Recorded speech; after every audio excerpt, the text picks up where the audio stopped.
Bismillahirrahmanirrahim. Alhamdulillahi rabbil alamin.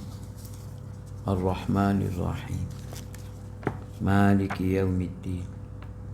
Iyyaka na'budu wa iyyaka nasta'in. Ihdinas siratal mustaqim. Siratal ladzina an'amta 'alaihim ghairil maghdubi 'alaihim waladdallin.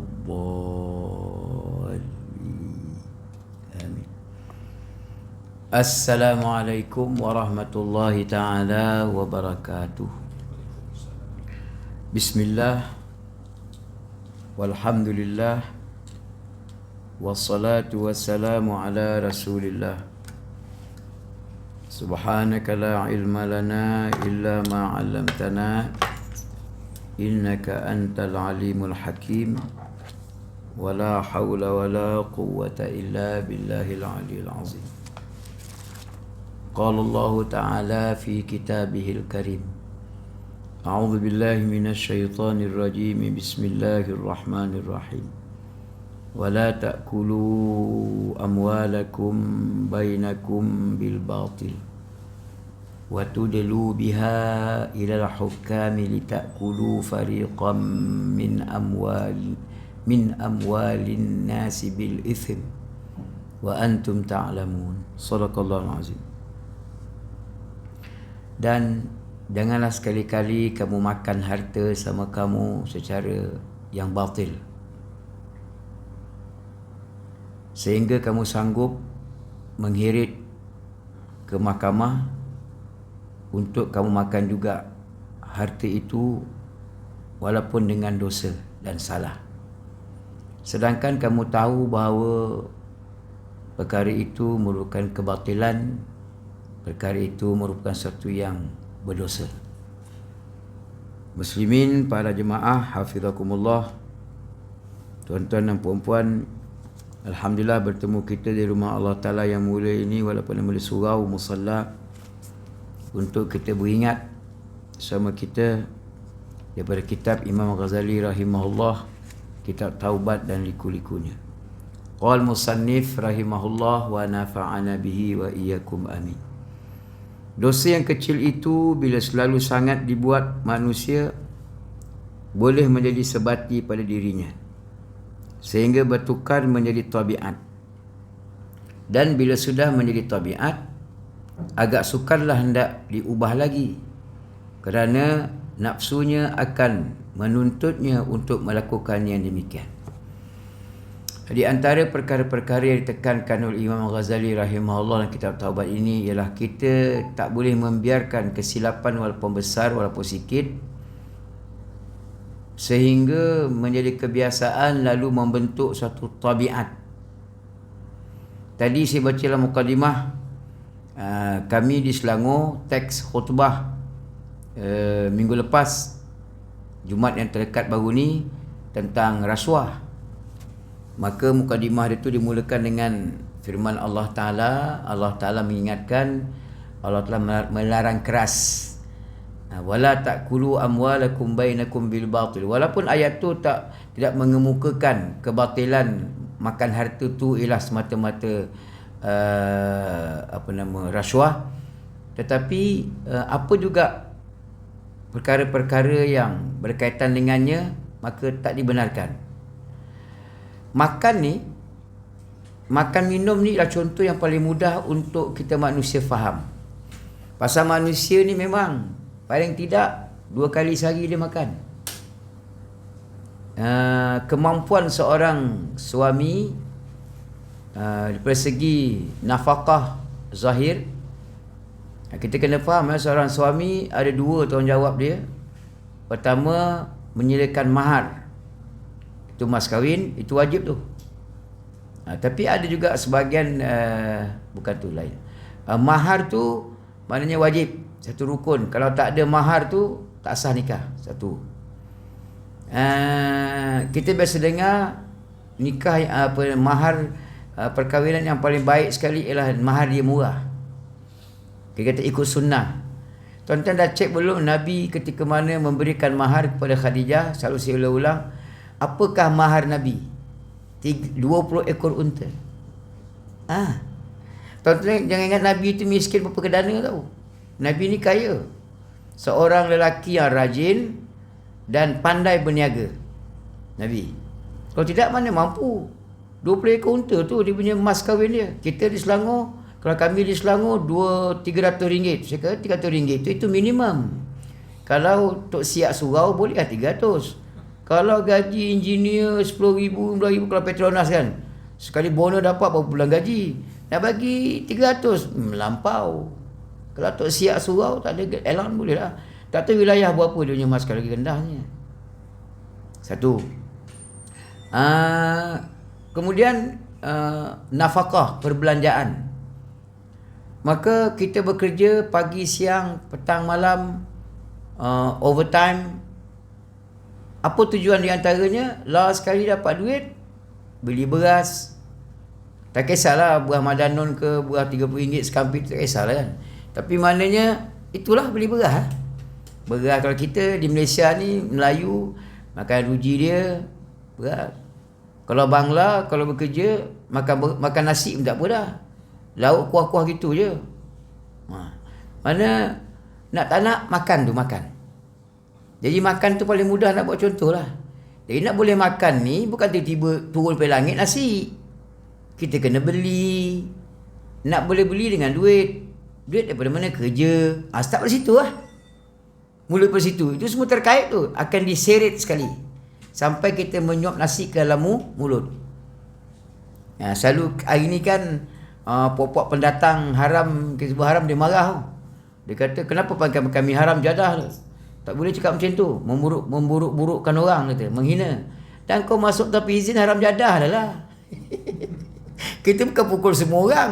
Yang masuk dengan izin, ada visa pelancong tak melencong, ada visa pekerja-bekerja, silakanlah. Ini kau masuk naik tongkang, masuk orang macam pengumpat penyamun, memang hina macam binatang lah. Dia marah. Sekarang ni dalam viral dalam TikTok, dalam media sosial, dipotong-potong ustaz-ustaz punya kuliah, Abdul Somad ke siapa-siapa yang terkenal, ada ambil sikit tentang tak boleh menghina orang. Padahal ustaz tu tak sebut pasal penghinaan, pasal penantang haram tu. Kau masuk cara halal orang tak marah kan. Kau nak masuk rumah orang, bagilah salam, ketuk pintu kan. Tapi kalau masuk haram jadah ni tu, aku pun kata kau haram jadah tau. Nak sebutnya, bila sebut persoalan makan minum ini, maka bukan sekadar makan kita orang Islam tu bahan dia tu je halal. Nasi, ayam yang sembelih, itik yang tidak patah tengkuk, bukannya ayam melanggar lori. Apa juga perkara yang mendatangkan kepada yang kita makan tu, itu pun termasuk. Ada kaedah kan, matlamat tidak menghalalkan cara. Memanglah nak cari makan yang halal, tapi cara tak kena. Matlamat memang nak cari makan rezeki yang halal, tapi cara tak kena. Engkau masuk macam pengumpat penyamun, macam Robin Hood lah kan. Memang matlamat dia bagus, tolong fakir miskin orang susah, tapi dengan cara merompak penyamun tak boleh lah. Tak boleh. Jadi persoalannya ialah kita kena ingat makan haram ni bukan sekadar kita panggil rasuah je tak kan? Rasuah itu pun ramai orang pertikai. Payah ustaz nak henti rasuah. Memanglah payah, pasal sudah menjadi tabiat. Saya pernah sebut dulu kaedah konsep kehidupan yang dicadang, yang ditawarkan oleh Islam. Perkara baik kita kena suruh, perkara buruk kita kena larang. Di saat ketika mana perkara yang buruk itu tak dilarang, tidak menjadi kesalahan, maka dia terbiasa. Bila biasalah ustaz, perinci. Biasalah ustaz, kalau tak jolok tak dapat. Saya dapat tahu antara Cina dengan Melayu rasuah, Cina rasuah. Kalau Cina kata apa? Ini Melayu kalau dia rasuah, dia boleh bayar, okey lah, dia tak mahal lah minta. Kalau Cina dia minta gila-gila. Dah, orang bukan Islam, dia tak ada halal haram. Dia sebat keliling kelalang kan. Orang panggil kemuk keliling dia panggil. Habis sapu semua. Jadi kita kena faham orang Islam itu beza kita dengan Islam. Kita orang Islam dengan bukan Islam. Ada setengah orang kata sama je Ustaz. Tak sama. Orang Islam ni yang membezakan dengan bukan Islam pasal ada syariat, ada peraturan, ada undang-undang yang mengatur, yang menjaga, yang menyelia. Kan saya ulang-ulang kan, kita orang Islam ni busuk-busuk buruk-buruk perangai pun kita mikir juga dosa pahala. Skandal-skandal pun sekarang kan banyak orang dia dapat jejak, dapat hidu, suami dia skandal, isteri dia skandal. Sekarang ni banyak siaran di Amerika pun ada. Mana dia serbu pasangan dia tu, dia bawa pemberita sekali. Kan? Mana US ke mana? Mana dia serbu dia punya isteri atau suami, dia bawa sekali pemberita, berombongan dengan kamera semua, mampu nak masuk muka. Jadi kita mikir-mikir 2 kali juga. Tak mikir-mikir juga. Mikir juga kita halal ke haram, kan? Tapi di saat ketika mana orang Islam sudah tidak merasakan kehebatan yang ada pada agamanya, maka di antara caranya ialah dengan dia tak kisahlah halal ke haram. Siapa-siapa pun tuan-tuan, macam ketika kata memang pendatang asing tanpa izin ni, dia kata dia jasa besar dengan kerajaan Malaysia pasal membangunkan ekonomi. Cek tengok puak Bangla, Myanmar tu berapa banyak dia bayar cukai ke kerajaan. Kalau kata dia membangunkan ekonomi. Tu kontraktor Alibaba ataupun kontraktor yang gelap, pemborong pembekal sayur, ikan basah di pasar burung yang cara gelap tu, yang cara haram jadah tu. Berapa banyak yang dia sumbangkan untuk cukai. Warga negara yang ada syarikat pun lagi cukai. Ini kan pula yang warga asing lagi daripada tanah air dia datang ke Malaysia nak tolong ekonomi. Kepala bapak apa nama? Cukai tak bayar tu. Sembang derah kan. Tak boleh tuan-tuan. Agama ni dia menitik beratkan apa benda kita buat bukan ikut suka kita. Tak. Agama mengajar tak boleh benda tu ikut suka kita. Kita ni bila itu kita saya sebut tadi, kita ni beza dengan tidak Islam pasal kita terikat dengan agama, terikat dengan Allah Taala. Kalau kita tak mau mengikat hubungan dengan Allah Taala tak kisah, no sweat. Tapi ingat, sebab tu orang yang kafir, mereka yang terang-terang engkar kepada Allah Taala, mereka berjaya membebaskan sebebas-bebasnya ikatan dengan Allah Ta'ala, maka Allah telah bagi istidraj nama dia. Dibagi peluang. Kau nak makan, kau nak kaya, lantak kau. Tapi ingat, nanti di akhirat tak ada cana, tak ada esok bagimu. Kita orang Islam tak. Kita tak. Kita terikat. Pasal kita orang Islam ni sudah diberikan suatu pengetahuan, cuma baki lagi serah pada kita lah. Kita nak tahu ke tidak, kita nak kenal ke tidak. Hari ini kan di antara masalah masyarakat umumnya, orang Islam khususnya, ialah tentang kebebasan. Kebebasan ni tuan-tuan, kalau saya selalu ulang-ulang sebelum ni, kalau negara Arab masa 90-an saya di sana, di Mesir, apakah kalimah yang orang muda-muda sebut? Anahur. Aku bebas. Suka hati aku lah. Hurriyah ni kebebasan. Ada parti yang sangat mendominasi di negara Arab, parti Hurriyah. Memang dia bebas. Mereka memaksudkan bebas itu ialah mereka tak mau terikat dengan agama. Mereka tak bersedia untuk terikat dengan dosa pahala. Leceh. Buat itu kan berdosa, buat ini. Memang bila kau buat dosa, dosa lah. Kalau kau buat benda pahala, pahala lah. Bukan semua benda tu berdosa, tak. Tapi dia nak bebas. Tengok Indonesia Dia punya free thinking tu, pemikir free thinker, kebebasan berfikir tu, sampai dia boleh membicarakan soal seks dalam podcast. Ni podcast ni, berapa kali kamu setiap hari? Ya, ikut suka berapa-berapa. Biasa di mana? Di rumah tu sudah bosan. Di mana lagi? Di kantor. Di kantor? Sama siapa? Sama bosku. Dia mengaku. Biasa. Ya biasa. Masa bila? Ya sudah habis kerja pukul 6 tutup pejabat, semua sudah pulang. Ya kami berdua saja dalam pejabat. Enggak apa-apa. Biasa itu. Kamu suka yang panjang ke yang pendek? Ya sedang-sedang aja. Tuan-tuan, kebebasan berfikir tu sudah tidak lagi mempedulikan halal dan haram.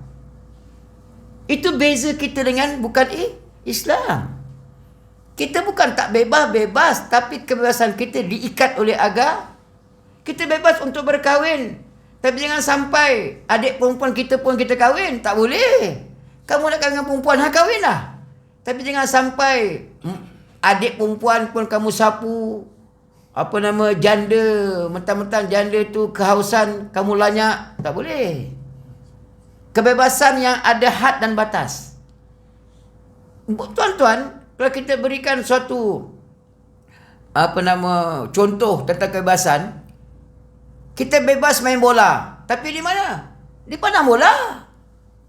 Kalau main di jalan raya, itu street soccer. Itu pun ada masa tertentu. Di padang bola pun ada kawasan yang tertentu. Bukan boleh sepak bola sampai grandstand. Tak boleh. Padang tu lah. Yang linesman sana, linesman sini. Yang referee tengah-tengah duk jaga tu lah. Ada bendera empat kan. Dua sana, dua sini. Ada garisan. Ada kawasan penalti apa semua sekali. Ada tempat sepak sudut, tendangan sudut. Ada tempat tendangan mula. Goalkeeper dia memang dia bebas untuk tangkap bola. Tapi adakah sampai ke tengah dia boleh tangkap? Kawasan kotak dia kan. Luar kotak goalkeeper boleh pegang bola. Penalti lah kan, penalti. Kalau kita main bola yang ada had 45 minit, kadang-kadang lebih masa sejam lebih. Ini bukan main bola bang. Ini kita hidup. Dunia sampai akhirat. Sebab itu di antara cara musuh macam mana nak mengganapkan Islam dan penganutnya, maka ditawarkan suatu kebebasan. Sehingga orang Islam bebas tidak lagi mengenal akan agamanya. Kita kan baru ini masuk Syakban. Bulan lepas Rejab. Kita di mana-mana surau masjid, bila Rejab kita akan sambut satu perayaan nama dia Isra Mi'raj. Walaupun sebagai pada masyarakat membida'ahkan dia, tak apalah, kita pekatkan telinga, kita buat je. Dia kata dia bida'ah, alam tak dia. Kita kata tak bida'ah. Kenapa kita perlu menyambut Isra Mi'raj? Kerana ingin kita jelaskan bahawa agama kita ini bukan agama yang kita panggil di pinggiran, tak. Hari ni orang tersalah faham tentang agama. Ustaz apa lagi Ustaz? Terpekik-pekik kat suara kat masjid. Sampai sakit telinga orang dengar. Ustaz apa Ustaz? Kecil-kecil azan belah kanan, iqamat belah kiri. Nanti ada marhaban, berzanji, cukur jambul. Ada duit lebih sikit, kekah, kenduri, doa selamat. Besar sikit, sunat. Kalau dulu budaya bersunat, anak-anak kita kalau kampungnya style, rendam dalam parit. Dulunya parit boleh aja ni. Sekarang tak boleh dah. Habis nak dapatkan juga sentimen air berendam tu, panggil bomba. Panggil bomba siram walaupun membazir kan. Lepas tu kita ada sekolah agama, kita ada tadika agama, kita ada kolej Islam, universiti Islam. Nak pergi haji, kita tak ada tabung haji. Kita ada swasta kan, ikut kemampuan masing-masing lah. Nak umrah, sekarang ni kalau ikut Saudi lagi dahsyat. DIY. Mana kalau kita rajin nak explore, kita guna visa pelancong je. Berapa lama duduk boleh. Ustaz apa lagi Ustaz? Kuliah-kuliah bukan disuruh di masjid lagi dah, di pihak pejabat. Ustaz nak apa lagi? Itu sekali tarik sampul lepas kuliah tu berapa tu Ustaz? Ustaz nak apa lagi? Apa yang nak Ustaz? Apa yang Ustaz tak puas hati lagi? Terpekik-pekik sana, terpekik-pekik sini sampai orang komplain. Pasal kita kena agama ni, kalau kita tengok pengalaman Nabi Islam Mi'raj, kalaulah agama ni bukan satu perjuangan, hanya sekadar bila pencen, surau, masjid, balik. Surau, masjid, balik. Ada kuliah dengar, tak nak tidur kat rumah. Malam Jumaat baca Yasin Tahlil. Nak Ramadan nanti kita ada doa selamat. Adakah agama sekadar tu? Tak. Agama ni perlu diperjuangkan. Nabi selama 13 tahun di Mekah, saya sebut tadi dah, Nabi ni dia punya kaya tak kaya, mas kahwin, mahar ke Khadijah. Khadijah ni bukan anak dara tau. Khadijah ni janda dah 2 kali. Bukan janda berhias, dah menjanda 2 kali. Tapi Nabi mengiktiraf, menghargai Khadijah bakal isteri dengan 20 ekor unta. Bukan ekor unta tau, seekor, 2 ekor, 3 ekor. Bukan ekor unta, seekor dia 20 ekor. Ingat dulu punya unta free je. Lagi mahal daripada beras Mandanom 3 ringgit sekampit tau. Pasal Nabi kaya, Nabi rajin, Nabi pandai berniaga. Tapi oleh kerana di saat bermulanya Allah Ta'ala arahkan dia untuk memperjuangkan agama, habis semua harta dia. Dia tak sempat nak berniaga dah. Pasal ditumpukan sepenuhnya untuk perjuangan agama ni. Khadijah yang kaya raya tu, Khadijah ni tuan-tuan, dia bukan sekadar ada DIY, dia ada frozen food, tak. Bukan sekadar berniaga karipap di sepang-sepang 3, sepang 4, tak tahu. Khadijah ni kalau mengrat tahu tak? Lebih kaya daripada Gotong. Lebih kaya, Gotong tu nipu. Khadijah ni seorang perempuan yang kaya, kalau mengrat, teknokrat di Mekah, berniaga di import ekspor. Kaya. Tapi oleh kerana dia memahami agama yang dianuti itu satu perjuangan. Tuan-tuan, kan ada kisah di saat dia merasakan dia ingin nak wafat, maka dia pesankan anak perempuan dia supaya minta dengan Rasulullah. Minta dengan Rasulullah, nanti di saat dia mati jadi jenazah, maka tutup dengan selendang Rasulullah. Padahal suami dia Rasulullah. Kalau kita kira kan, apa susah nak jadi orang tengah, tidur malam sambil bisik je. Tak. Pasal dia malu, dia perempuan kaya. Nak mati terpaksa minta dengan Rasulullah untuk menutup batang tubuh yang mati nanti. Pada tu. Kenapa? Pasal dia meyakini bahawa agama itu perjuangan. Selama berapa belas tahun, oleh kerana agama itu perjuangan, walaupun Mekah payah nak menerima agama ni, maka ia tak putus asa. Ia mencuba nasib pergi ke Taif. Di Taif tak sempat nak negosiasi dengan surau masjid untuk buat kuliah. Tak dan. Satu kampung perambat Nabi. Sehingga orang kampung upah budak-budak, nampak Nabi je baling batu. Kan peristiwa itu terkenal. Di saat Nabi kena baling batu, kaki dia luka berdarah, meleleh. Lalu Allah Ta'ala arahkan malaikat pergi tengok Nabi. Bukan Allah Ta'ala tak tahu. Lalu malaikat yang jaga bumi Taif lalu bertemu dengan Nabi. Ya Rasulullah, sekiranya darah yang mengalir di kaki engkau itu akan menitis kena bumi Taif, aku akan ratakan bumi Taif ni. Tapi Nabi memahami agama ni perjuangan. Bukan makan masa yang pendek, makan masa yang panjang. Tak apa, hari ni barangkali masyarakat Taif dia jahil. Akan datang insya-Allah. Terbuktikan hari ni Taif orang Islam semua. Perjuangan tuan-tuan. Bukan untuk kita makan besok lusa, tak. Bukan pasal nak jaga kuasa sepenggal dua, tak. Pasal kita punya umur ni panjang tak panjang, walaupun mati, tetapi akan menyambung hidup selepas mati. Panjang. Kalau tak kerana diperjuangkan agama ni, mana mungkin boleh berdirinya sebuah negara di Madinah. Di Madinah tu, walaupun dah ada negara, walaupun Nabi jadi ketua negara, tetapi Nabi tetap terus memperjuangkan agama tu. Paling tidak, kenapa diperjuangkan? Kalau kita baca kitab sejarah yang dikarang oleh para alim ulama, Nabi terpaksa menghadap macam-macam orang di Madinah. Orang Islam, orang bukan Islam. Orang bukan Islam itu bagi dua. Ada yang zimmi, ada yang harbi. Yang zimmi tak ganggu, tak kacau, tidak membuat onar, maka diterima.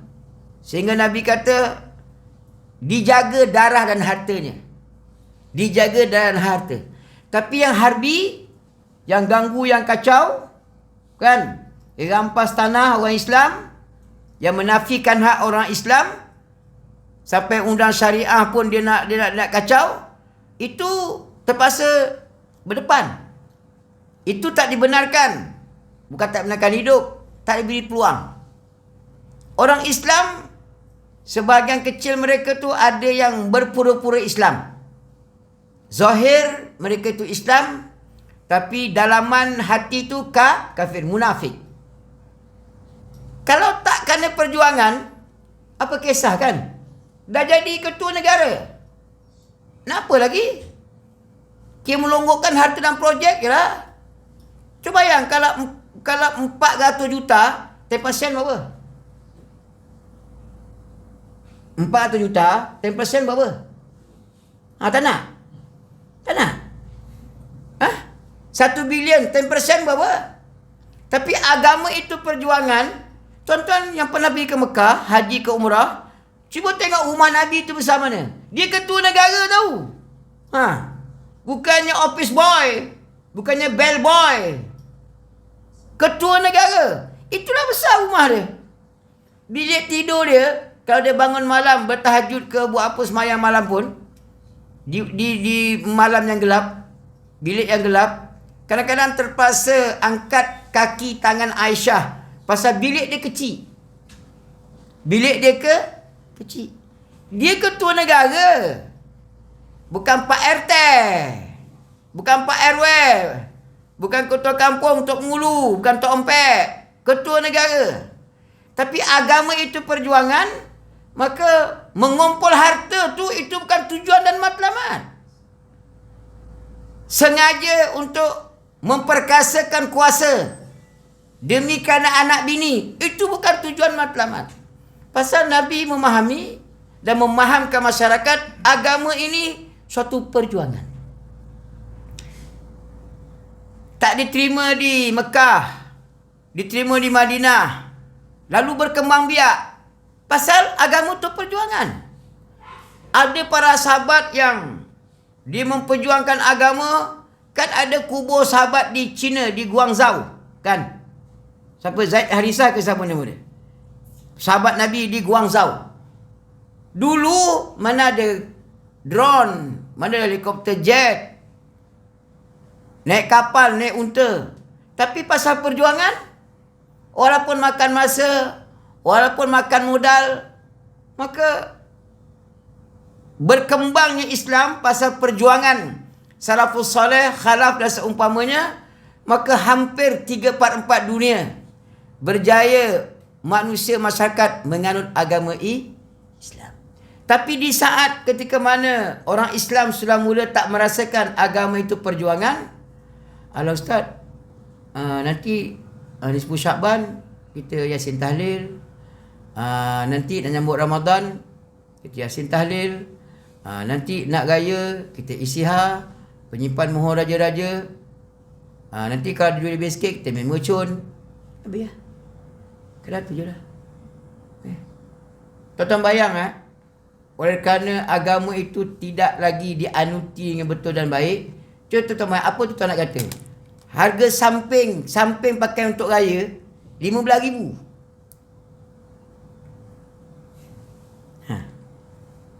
Kalau kita orang awam ni, 15,000 tu boleh buat apa? Dapat kereta sebiji kan? Harus dapat arus. Orang yang tak kisah ke agama ni, itu harga sebelum PKP tau. Bukan harga lepas PKP. Harga sebelum PKP. Sebelum bosku. 15,000 samping. Belum lagi baju Melayu. Butang baju Melayu. Spender baju Melayu.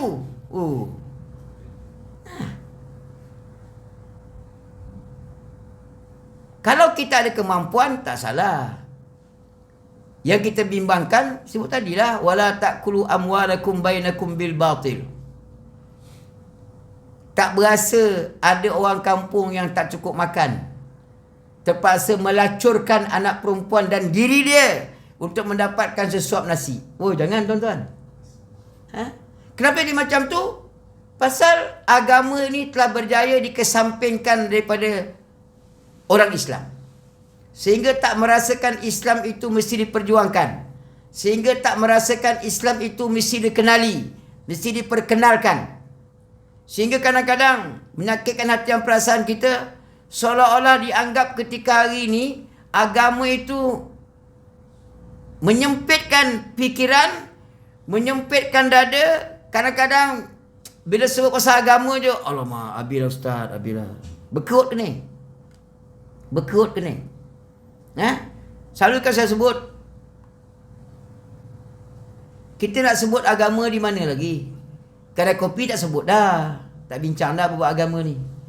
Surau yang tempat yang paling sesuai untuk bincang agama pun dibatasi.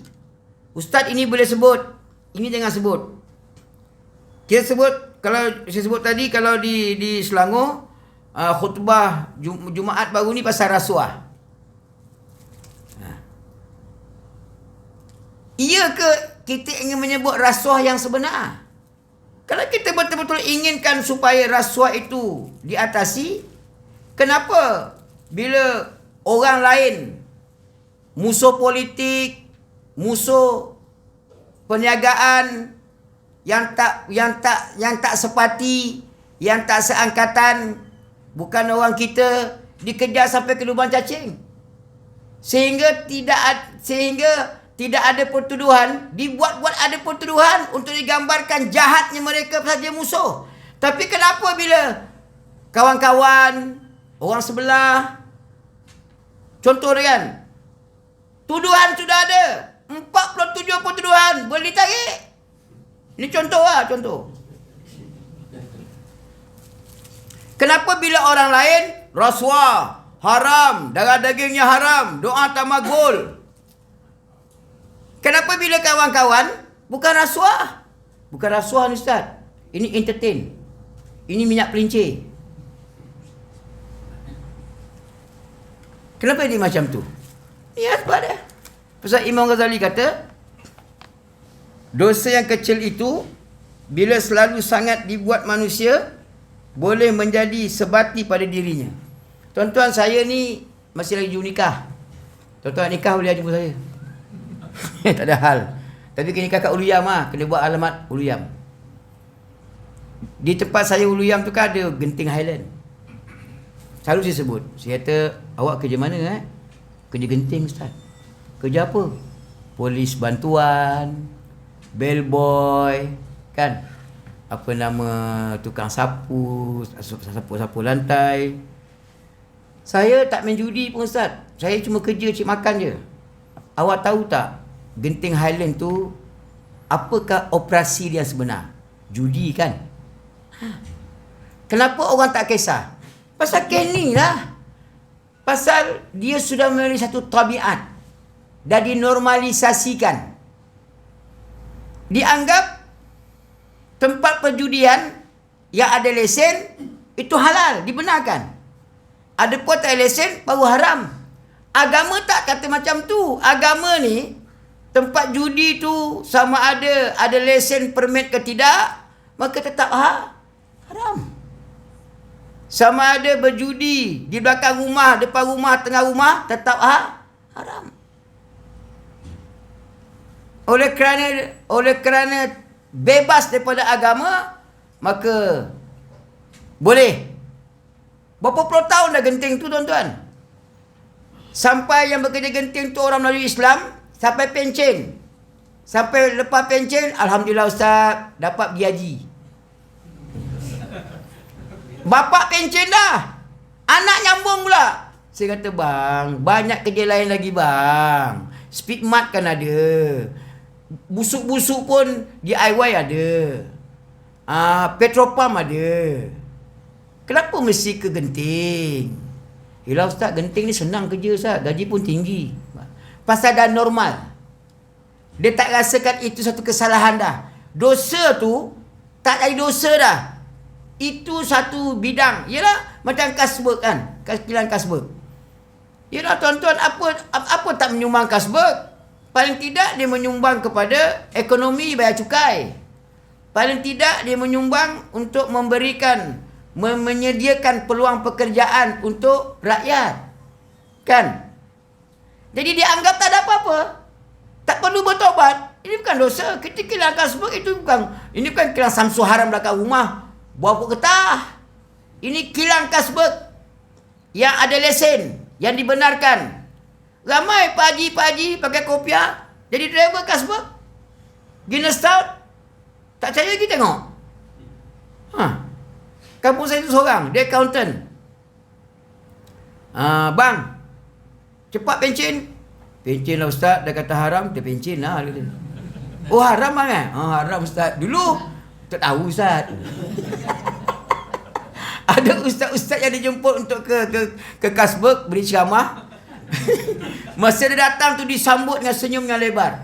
Senyum sampai ke telinga. Lepas ceramah tak senyum dah. Masam sampai ke leher. Tak dihantar dah. Yalah, ya. Bila ustaz-ustaz diajak jemput ceramah, dijemput, kita datanglah kan. Tunggu apa datanglah, tapi kena sebutlah sepatah. Kalau boleh, carilah kerja lain. Sini kilang ni kena haram.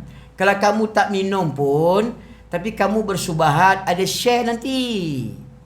Kita semayanglah tunggang-tunggik. Tapi apa erti?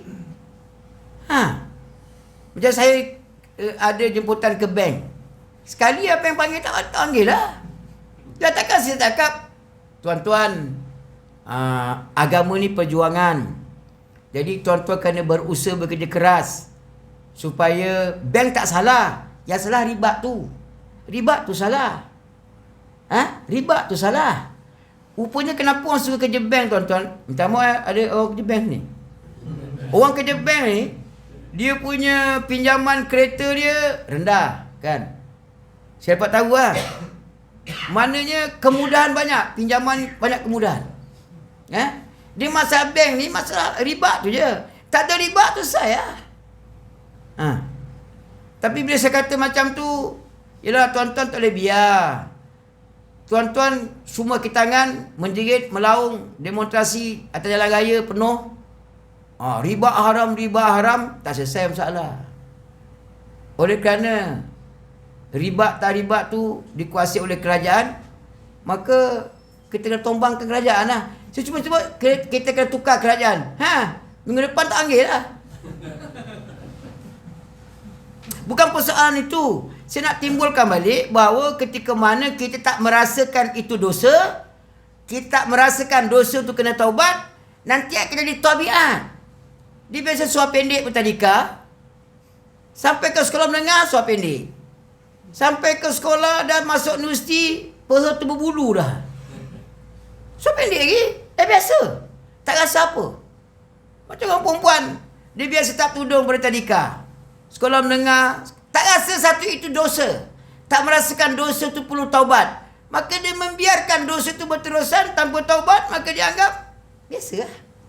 Lepas tu kalau orang marah kat KM, pakai suap pendek, itu puncanya tuan-tuan. Siapa-siapa pun dah, bukan KM je, siapa-siapa pun yang buka aurat. Pasal dia rasakan tutup aurat tu benda yang luar biasa lah, luar biasa. Sebab itu jangan. Kita benda salah ni siapa pun buat, baik dia ustaz ke, pak debai ke, walaun ke, walanun ke. Kalau salah tetap salah. Kalau betul tetap betul. Bila salah, Allah Ta'ala ni maha baik, selalu saya ulang. Ni kitab kita taubat ni.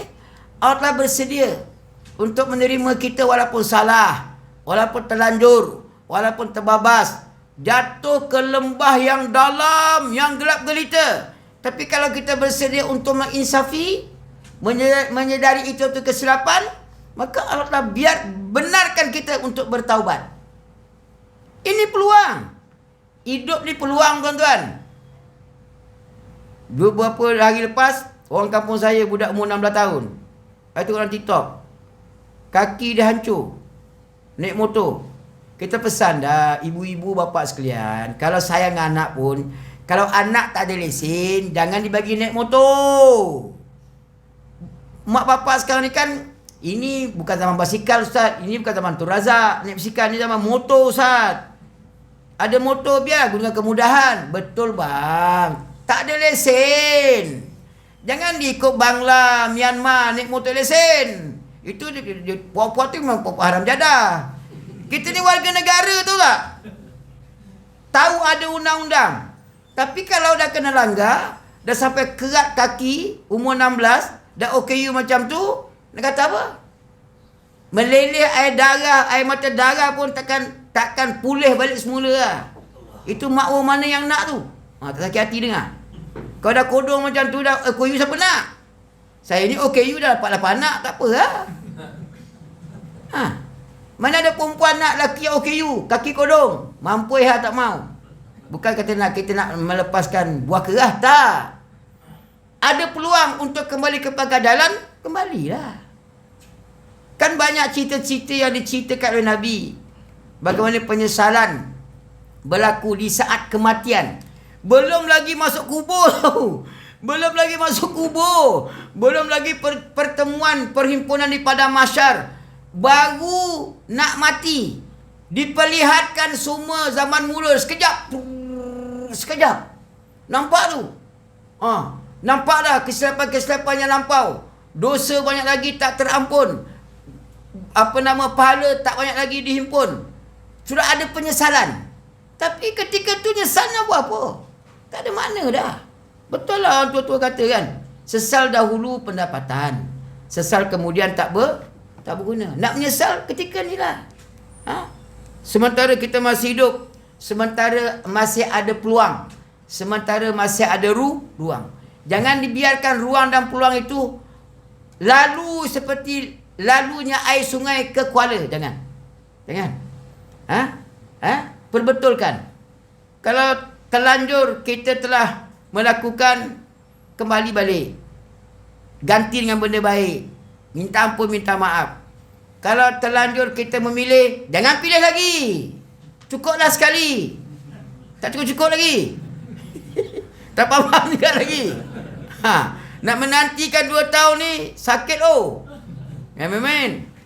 Sebab itu tuan-tuan, Imam Ghazali pesan, dia kata sebab itulah ia dianggap boleh menjadi dosa besar. Dia bahaya walaupun kecil ketika mana kita membiarkan. Yalah tuan-tuan, bila kita biarkan genting Highland tu kan beroperasi, besar tak besar dosa, berapa ramai anak orang Islam cari makan dekat situ. Laki bini dekat situ. Buat kerja kenduri, hasil duit tu. Pergi haji umrah, hasil duit tu. Beli rumah, hasil duit tu. Habis sebut semua ni sekarang.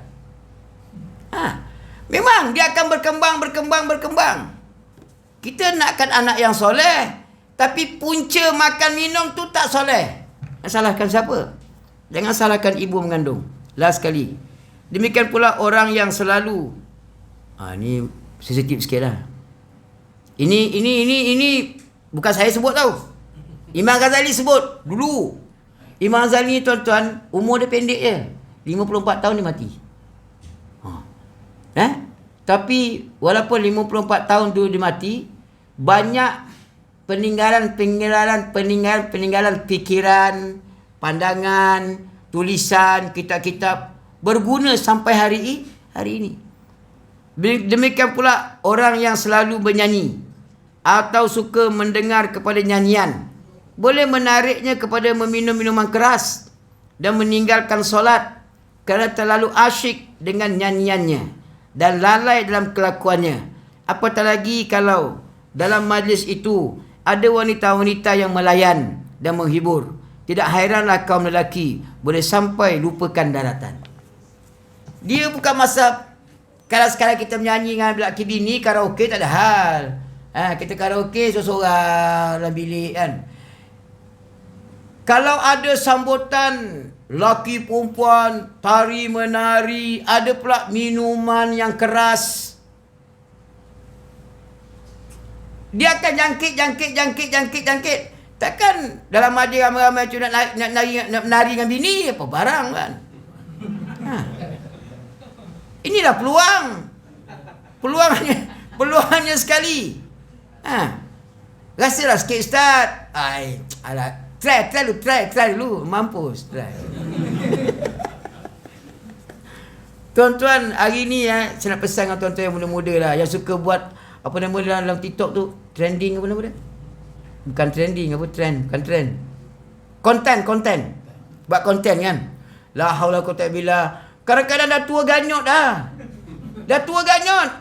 Bukan muda, tua ganyot. Yang muda-muda dah cerita lah. Dah tak tahu apa nak goyang dah. Goyang kepala tak habis lah. Mari goyang. Sekadar tu lah kot. Yang penting tuan-tuan, pertama sedari kesilapan. Yang kedua, sedari untuk membetulkan kesilapan. Minta ampun, minta maaf, bertaubat kepada Allah. Wallahu a'lam. Yang baik Allah Ta'ala, tak baik pada saya, mohon dibuat ampun dan maaf. Aku lupa hadza wa astaghfirullahaladzim li wa lakum wa lisa'il muslimin wal muslimat wal mu'minina wal mu'minat fastaghfiruh innahu wal ghafurur rahim. Subhanallah bihamdik asyhadu an la ilaha illa anta astaghfiruka wa atubu ilaik. Bismillahirrahmanirrahim. Wal 'asr innal insana lafi khusr illa alladziina aamanu wa 'amilus shalihat wa tawassaw bil haqq wa tawassaw bis sabr. Wassalamualaikum warahmatullahi taala wabarakatuh.